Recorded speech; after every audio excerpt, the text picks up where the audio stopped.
The Johannesburg Metro Police occasionally mounts roadblocks specifically aimed at spot-checking scholar transport. Just before schools closed for the holidays, we accompanied them on one of these stop-and-search operations. The worst cases that we find or come across is unroadworthy vehicles to a point that the doors don't close properly, or that the seats are broken, or that the tires of the vehicle is not in a good condition, and then extreme overload. There are drivers who take chances, and they actually operate these scholar transport vehicles without a license, or with an expired license, or with an expired driving license. Are you registered with an association? When transporting children for a reward, one has to be registered. So you only transport 2 children? Yeah, 2. But sometimes no matter what open a lift club. So lift club yana ngani no makelwana wami sihleli no makelwana wami kumbe complex. Sinabatwana bethu bayi 5.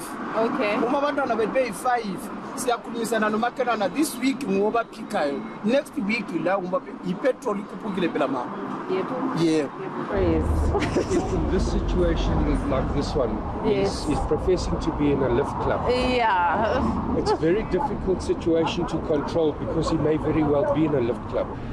You have 2 children either way who are not in seat belts.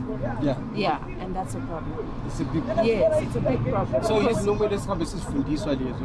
Yebo. But anabona inkinga ngabantwana bethu laba abancane.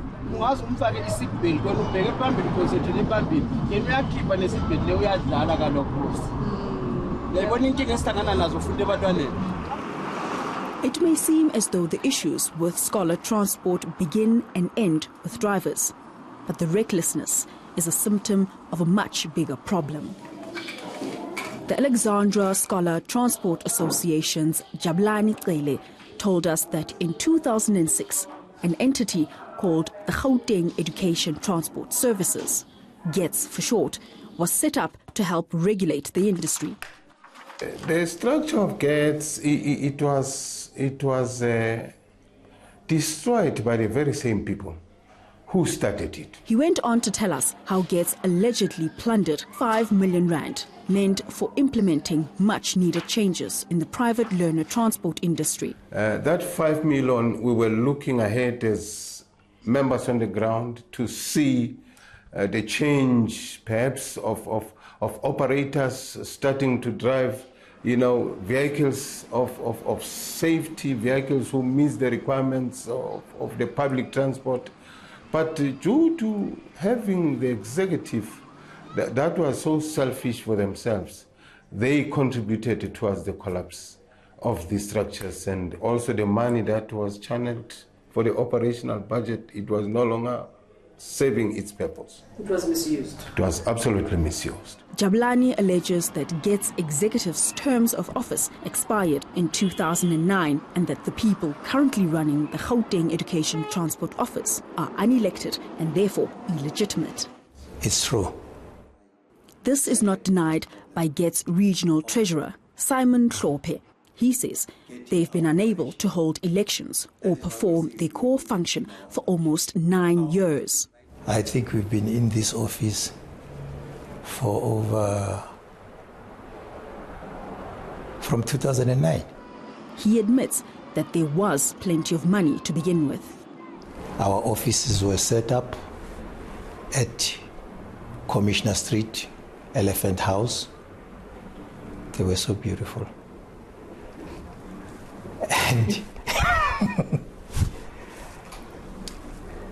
And it was fully finished. So that funding, they didn't fund the regional structures. It was only the provincial structure that were funded. So with the second tranche of funding, that is when also the regions were also funded, which it was about 4.5 million, or if I'm not wrong. So that adds to 9-point-something million. So what happened to the millions? Funding was not controlled by the association. The department has hired an accountant who will be in charge of everything of the association. The rent, everything, even the stipend that we were given, it was done by the accountant, which was Mr. Jeff Chikanda.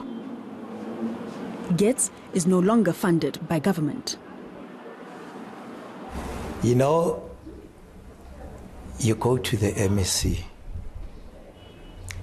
and say, we are GETS. He will say, who is GETS? This is the MEC of Transport.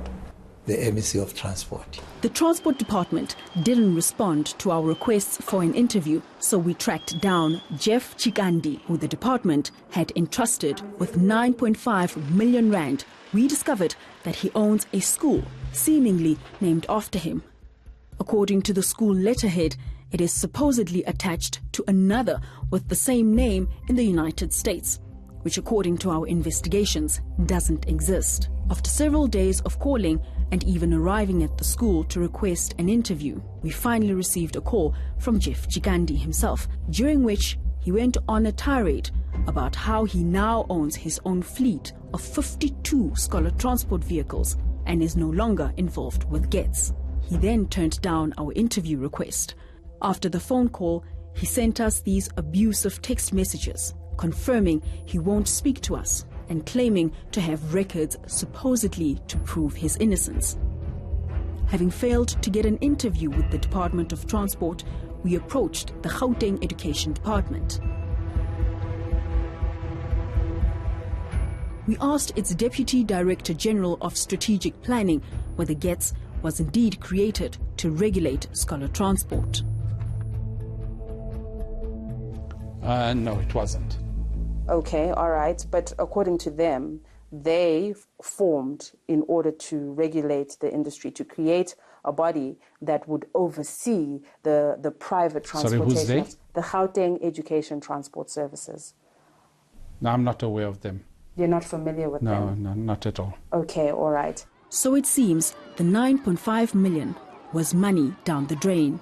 Meanwhile, the safety of school children has become a bigger problem today than it was when GETS was formed in 2006. The DDG insists that public scholar transport is safe and that the real problem is caused by private operators. From the side of the department, we ensure that there is no overcrowding because it's also compliance with contractual liabilities. A lot of accidents that involve children in taxis and minibuses are privately arranged by parents. So the question is very simple. Yeah. How do we become responsible for private choice? The enforcement of that is with the law enforcement agencies, the municipal police, and the provincial police, transport police services, to ensure that they are compliant with this. And it's not about abdicating responsibility, but it is a difficult environment to regulate. Tighter regulation is necessary, say industry players. This operation, it has flooded now. Flooded in such a way that it has lost control as we are talking today. So having lost control, everyone who feels to come in just comes in and transport school children. Hence, we're finding so many incidents that are happening outside here about our children. That's all from us this week. Please do give us your feedback. Our Twitter handle is @checkpoint_ENCA and our email address checkpoint@enca.com. Thanks for watching. I'm Ngebile Mabuse.